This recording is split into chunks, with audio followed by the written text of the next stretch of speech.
சமீப காலமாக இந்திய அரசு அதனுடைய ஐபி என்று சொல்லக்கூடிய இந்திய அரசின் உளவு நிறுவனம், இந்தியாவுடைய RAW என்று சொல்லக்கூடிய நிறுவனம் ஈழத்தில் இனப்படுகொலைக்கு உள்ளாகி 15 ஆண்டுகள் கழித்தும் கூட இந்த மண்ணில் படகுகள் வழியாக அல்லது விமானத்தின் வழியாக வந்து அகதிகளாக தாயகம் அரவணைத்துக் கொண்டு வாழ்கின்ற ஈழத்து தொப்புள்குடி உறவுகளை இன்றைக்கு தமிழ்நாடு அரசுக்கு பல்வேறு விதமான அழுத்தங்களை தந்து இன்றைக்கு சில நாட்களாக தொடர்ந்து ஈழத்தமிழர்கள் கைது செய்யப்பட்டுக் கொண்டு வருகிறார்கள்.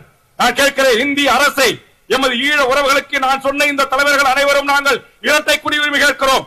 அவர்கள் எங்கள் தொப்புள் குடி உறவுகள். அவர்கள் இந்த மண்ணில் வாழ்வதை தடுக்கின்ற உரிமை உனக்கு இல்ல, எங்க நாடு நாங்க பாத்துக்கிறோம் அப்படின்னு சொல்றோம். உங்ககிட்ட அரசு அதிகாரம் இருக்கு அப்படிங்கிறதுக்காக இரட்டை குடியுரிமை கேட்ட கொடுக்கல. லட்சக்கணக்கான மக்கள் போரினால் பாதிக்கப்பட்டு 1.5 லட்சம் மக்கள் படுகொலைக்கு உள்ளாகி 50,000 மாவீரர்கள் அந்த மண்ணில் விதையாக விழுந்த போது தப்பி தவறி காயம்பட்டு கண் போய் கால் போய் இங்க அகதியா வந்து சிகிச்சையில் இருக்கிறாங்க, பாதிப்பில் இருக்கிறாங்கன்னா அவர்களை புலிகள், நாளை இவர்கள் புலிகளாக உருவாவார்கள்.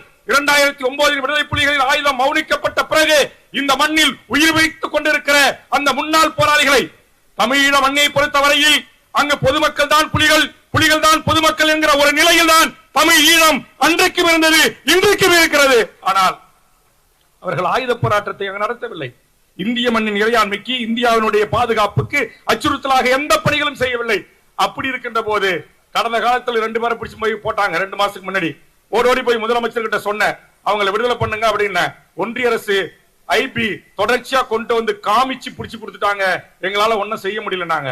சரி பரவாயில்ல, நாங்கள் பெயில் எடுத்துக்கிறோம். பெயில் எடுக்க போனா நேற்றுக்கு காஞ்சி மக்கள் மன்றத்தினுடைய தோழர்கள் ஜாமீன் கொடுக்க போறாங்க. கீவு பிரிவு அதிகாரி உள்ளே புகுந்து மேஜிஸ்ட்ரேட்டை மிரட்டி அந்த பெயில் ஜாமீன் கொடுக்க வந்தவர்களை விரட்டி அடித்திருக்கிறார்கள். ஜாமீன் நிராகரிக்கப்பட்டிருக்கிறது. அதற்கு பிறகு இன்றைக்கு 4 பேரை கைது செய்திருக்கிறார்கள். அந்த 4 பேர்ல அதற்கு தலைமையேற்று இருக்கிற ஒருவர் தமிழ்நாட்டில் இருக்கிற அன்றைய முதலமைச்சர் எடப்பாடியிலிருந்து மேடையில் இருக்கிற எல்லா தலைவர்களையும் பார்த்து பொது வாக்கெடுப்புக்காக வேண்டுகோள் வைத்தவர். அதுல இன்னும் ஒண்ணு, அண்ணன் வைகோவை எப்படியாவது திமுக கூட்டத்திலிருந்து ஒரு கோபத்துக்குள்ளாக்கணும் சொல்லி வைகோவுடைய உதவியாளராக இருந்த ஒருவரை கைது செய்துவிட்டோம் என்ற ஐபி பொய் செய்தியை பரப்பி ஒரு பதட்டத்தை உருவாக்கி கூட்டணியிலே குழப்பத்தை ஏற்படுத்துறான். இதையெல்லாம் ஒன்றிய நரேந்திர மோடி அரசு செய்து கொண்டிருக்கிறது.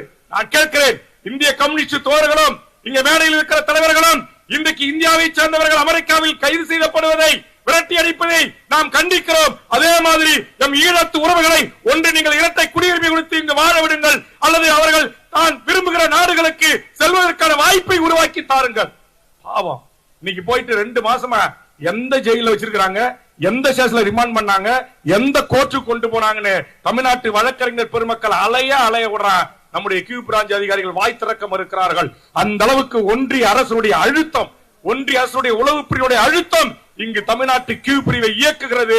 அதற்கு அடிமையாக இருக்கிற RSS சங் பரிவார அதிகாரிகள் ஆட்சி அதிகாரத்திலே உட்கார்ந்து கொண்டு இங்கு தமிழ்நாட்டு அரசுக்கு அவப்பெயரை ஏற்படுத்த, முதலமைச்சருக்கு அவப்பெயரை ஏற்படுத்த, என்னை போன்ற திருமா போன்று வைகோ போன்று புலிகளை அன்றும் ஆதரித்தோம் இன்றும் ஆதரிக்கிறோம் என்று சொல்லக்கூடியவர்களை எப்படியாவது மன உளைச்சலுக்கு ஆளாக்கணும் என்கிற ஒரு ரீதியில் ஒன்றிய அரசு போடுகிற திட்டத்திற்கு தமிழ்நாட்டு அதிகாரிகள் உடந்தையாக இருக்கிறார்கள். ஆக இந்த கூட்டத்தில் இருந்து தமிழக முதலமைச்சர் அவர்களுக்கு வேண்டுகோள் வைக்கிறேன்.